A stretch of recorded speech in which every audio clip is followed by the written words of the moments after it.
Hey man, so supposedly man, they talking about, hey, they saying Big U was denied release and he facing 100 years plus in jail. Now, before we get into this video, Uh-oh. make sure you check us out on Patreon at www.patreon.com/longest. So, due to their guidelines, we'll also post on our social at Hookah Guys Came Here. Some people may just not care too much about the RICO case involving Big U, but I haven't seen too many people speaking on it. Big U have just been denied release and will have to sit in jail until his trial, despite him feeling as if he was going to be able to be released. Now, I told y'all before, after Brick Baby and Loose Cannon was denied bond, that should have told Big U right then and there that it was no hope. Because according to the indictments that's been passed down in federal complaints, although they've all been charged for playing separate roles, some of their charges seem to be more serious than others. When it comes to Big U's charges, his trump all of this, as he's not only being hit with fraud and running a criminal organization like the mob, he's also facing charges, including him allegedly taking a young man's life. Somehow, someway, Big U is still confident that he'll be granted a bond when his hearing came up today after pleading not guilty on April 8th of this year. Now, according to a federal criminal complaint, Big U is widely regarded as a leader within the Rolling 60s and rose to dominance within the street gang during the 1980s. The complaint states that Big U's enterprise acted as a distinct and independent criminal enterprise engaged in various crimes, including extortion, robbery, trafficking, and exploiting SEX workers, fraud, and illegal gambling. It alleges that he used his role within the Rolling 60s to partner with his own enterprise and intimidate businesses and individuals within Los Angeles.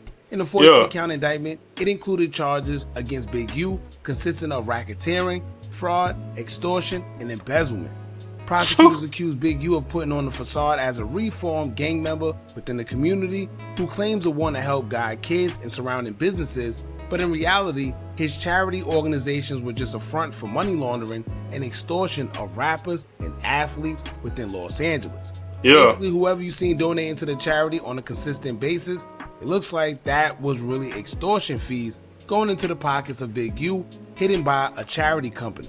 On top of all those charges, he's also being accused of submitting a fraudulent application for a pandemic relief loan back in 2019, claiming his unique music label was netting a $200,000 profit in 2019, but really operated at a $5,000 loss that year.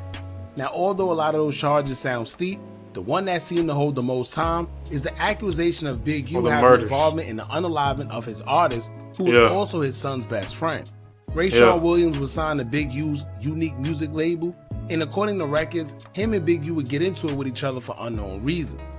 It's alleged that in January of 2021, Big U paid Rayshawn to travel to Las Vegas to work with an unidentified producer. At the time, it was known that Rayshawn allegedly recorded a diss song to Big U, in which Big U wasn't too fond of. So Big U, along with another affiliate, allegedly traveled to Las Vegas, picked Rayshawn up, and drove him to North Las Vegas, where he was shot in the head and his body was dragged off Interstate 15 into a desert, where his remains will be found in a ditch, according to the federal complaint.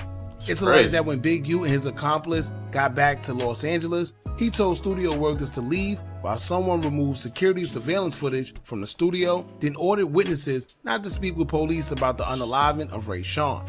It's rumored that Big U even told his own son via wiretaps not to speak on his best friend's body for whatever reason that was.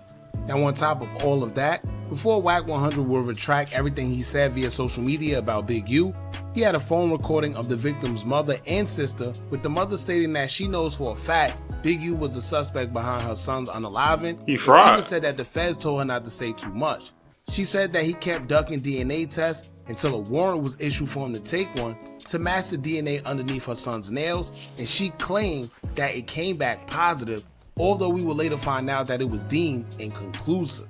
But aside from that, it was something else that she said that was interesting, which was they already knew Big U was guilty of something, because when her son passed away first, Big U didn't bother reaching out to the mother, nor did he even go to the funeral. So no, this— Oh, you just made it look obvious as hell. They go to the funeral, you wanted the footage gone, you didn't speak to the mother, you just made it look blatant obvious. You could have effed around and not make it look obvious. You could have went text you and said, "Oh, I'm so sorry that what happened to your son. I don't know what happened to your son. You could have went to the funeral. You could have attended." Hold on. We finna get back into the video, but before we do, man, I just want to say, man, if y'all want to keep seeing these videos, man, follow this page right here. Follow this page right here, and follow this last page right here. These are all 3 of my pages right here, man. And man, follow them up, man. Let's get it. Let's run it up, man. Appreciate y'all, man. Let's get back into the video. I'm not saying you should have did that, but you just made it blatantly obvious. Don't mean Big U 100% did it, but it is a little weird that someone who was a friend of your son, a best friend at that, and was at your personal home all the time, and signed to your record label, passes away, and not only do you not reach out to the mom, but you don't even go to the funeral. Why? That's crazy. And he attended his hearing today after pleading not guilty, where pre-trial detention was held, and it was ultimately up to U.S. Magistrate Judge A. Joel Richland on whether he was released or not. And after hearing arguments for and against his release, Judge Richland determined they would keep Big U behind bars until trial. Prosecutors argued that Big U is a threat to the community, and if he's released, then there is a possibility he will tamper with witnesses and victims.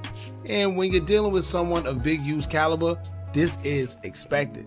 He's already documented as a known gang leader within a huge gang organization, so that alone shows he has power, and enough of it to have others to do things for him if he ever needed them to. The feds can't risk that type of influence in the streets amongst witnesses and victims, knowing that it can mess up a whole case. More than honestly, minutes. if he's in jail, it's still a possibility that something can happen, being he is who he is, but it's a little less likely as long as he's incarcerated. Now, and the thing is, bro, even though Big U in the gang or whatever, bro, his son made it to the NFL, bro. He could have quit doing that. You know what I'm saying? He could have quit doing that. He could have put all that to the side. His son in the NFL, but you know what I'm saying? Not most gang leaders or people in the gangs, families make it out the gutter into a big organization like that. You know what I'm saying? He made it to the NFL, bro. He made it to NFL. You know what I'm saying? Big U was a big, tall dude, 6'5", bro. He's a big dude, bro. You know what I'm saying? His son about 6'5" or taller, if I'm not mistaken, bro. I'm not sure. I don't do too much research on his son, bro. But hey, man, his son in the NFL, he could have quit doing that gang stuff, bro. He could have been chilling, living his life, bro. Living his life. But nah, bro. Big U said, nah, I want my respect. I don't have to leave it. I still want to be in the game. He could have left the game a long time ago. Confused as to why? Well, Big U don't only have a history of getting on camera and telling the world who he is and what he does, but in the indictment, here's what one excerpt explaining Big U would say. It'll say, quote, "Times described defendant as a leader of the gang, and little has changed as defendant has aged." As he states in many interviews, when asked about any gang tattoos, quote, "It ain't on you, it's in you." Indeed, defendant's gang ties run deep in his blood. Defendant has loudly recounted the terror he instilled for years. In various interviews, defendant recounts selling narcotics, taking a percentage of all legal activity in the neighborhood, leading the body snatchers kidnapping crew, and eventually going to prison, where he immediately claims to have paid off the guards and taken a percentage of drug sales. Now, when you hear that, the first thing you think about is that they got that from social media somewhere or an interview, whether it was a Vlad interview or something, but he definitely had no problem being braggadocious when it came to flexing his power. And this is why I tell y'all, stay off social media when it comes to street business. Stop going live, stop putting your business in songs, because as you see, whether it can be used 100% or not, they do bring it up in court, and all they gotta do is paint you as a criminal. And it's feds do their homework, but you get the rapper saying, "Hey, I'm towing these 2 pistols." You like 17 years old, boy. FBI, open up! Boom, bam, just like that. You know what I'm saying? As long as they can back it up, it's no telling what a jury might say against you if they feel you are a career criminal.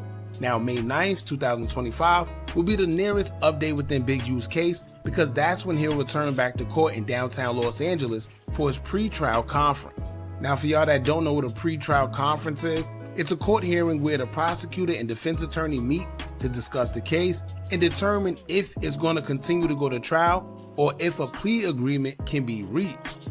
And what happens is, normally that's where defendants figure out what plea they're getting, and then they'll decide whether they want to take it or not. Most people take the plea agreement because if you go to trial, that plea agreement is no longer an option, and the punishment is usually double if you are found guilty. And as y'all know, the feds don't play, especially when it comes to trial. You thinking they don't have certain evidence and everything's cool until you get to trial and they pull a rabbit out the hat. And now you stuck because you know that it's basically over. There's nothing you could do. At that time, it's way too late. So once again, most people just end up taking the plea agreement because that's the smartest thing to do. Yeah, but that plea deal is gonna eat you up, boy. Y'all seen Young Thug plea deal?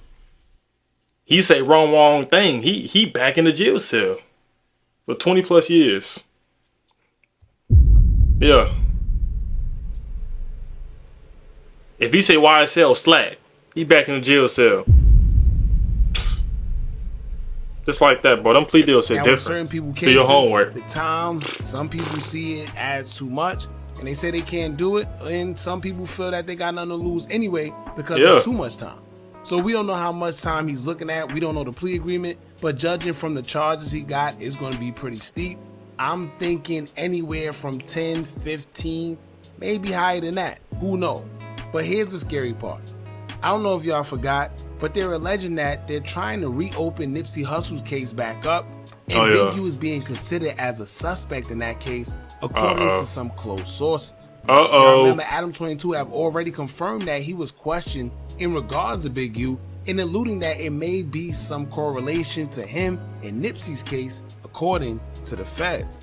And then I just want to say right here, bro, if the feds get extra information and actually reopen this Nipsey Hussle case, bro, and they find out that Big U is a suspect, bro, whether he is or not, bro, I'm not gonna lie, bro, he is fried. He is fried. Learned that Big U not only had a known feud with Nipsey before his passing, but was also friends with Eric Holder, who was charged as the shooter in Nipsey's unalived. They just don't got enough proof yet. Like I say, y'all, it's a lot going on. We don't know how true it is yet. Don't got no proof yet. I guess we just have to wait and stay tuned. But for now, let us know in the comments if y'all think they don't got enough proof yet, man. But you know the feds do their homework, bro. They do their homework, bro. They'll go back to 2012 to see when you did this, bro. And let everything build up over the years, bro. They'll let everything keep building up and building up and building up, bro. And finally, bro, one day you relaxing at your crib, toes up like this on your phone, bro. Hey. Neo air fried. That's all it takes, bro. So make sure you know what you're doing, bro. Stop posting these weird things in the streets. Stop posting your guns. Stop saying what you're doing in the streets. Stop doing all that, bro. You know, keep everything in silence for real. Keep everything in silence, bro, because you won't get yourself in trouble. Anyways, you shouldn't be in the street anyways. You know, we should be, you know, working on businesses, you know what I'm saying, getting a job, you know, trying to get rich, you know what I'm saying, trying to help your family out, you know what I'm saying? Not trying to goddamn be in the streets and ruin your life and be in jail because the feds done caught you doing some shit that you wasn't supposed to do.